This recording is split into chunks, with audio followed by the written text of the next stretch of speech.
moon sand. So this only requires 2 ingredients that you may have in your house. The first one is all-purpose flour, and the second one is baby oil. If you don't have baby oil, you can use vegetable oil or canola oil or olive oil from your pantry.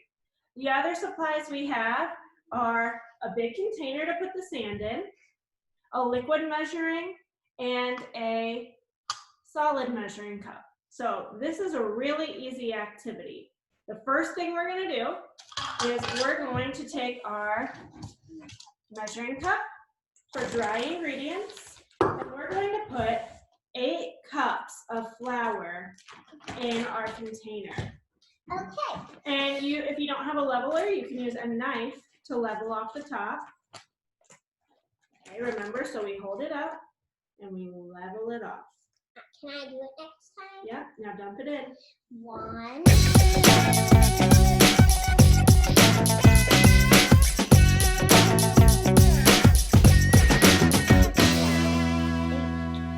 All right, so we have 8 cups of flour in our container. What's the next thing we have to do, Lily? Put in the baby oil? Right, we're gonna add 1 cup of baby oil. Now, baby oil is a liquid, so we don't want to use this kind of measuring cup. We want to use this kind of measuring cup. And we are going to fill it all the way up to where it says 1 cup, this very first line. I want to do it. Okay. So, The this first line, yep.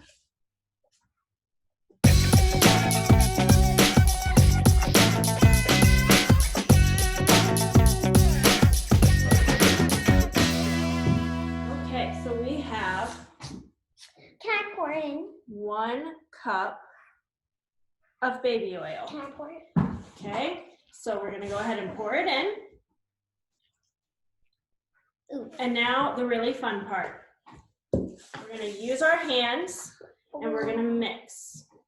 Whoa. As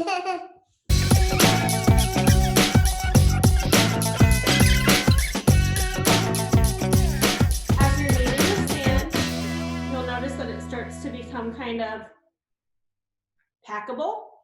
And that's how you're gonna know it's done, when you can form it into a shape and it holds that shape. This is really great activity for sensory play or for building sandcastles at home if you're missing the beach. Watch. I'm going to build some. And all you need is a cup to make your sandcastle.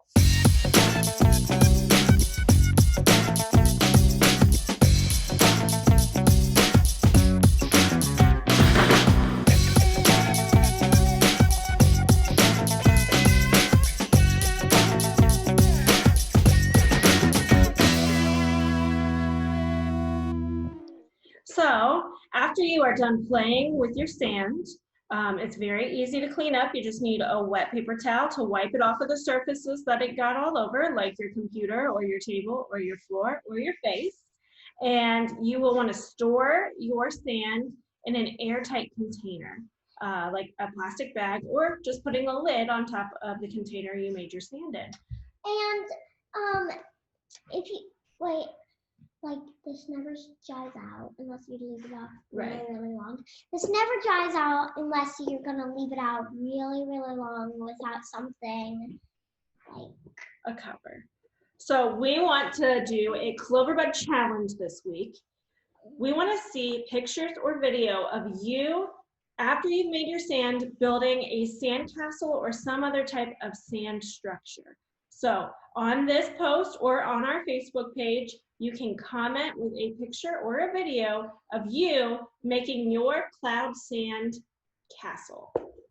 All right, that's it. We'll see you next time for another episode of Clover.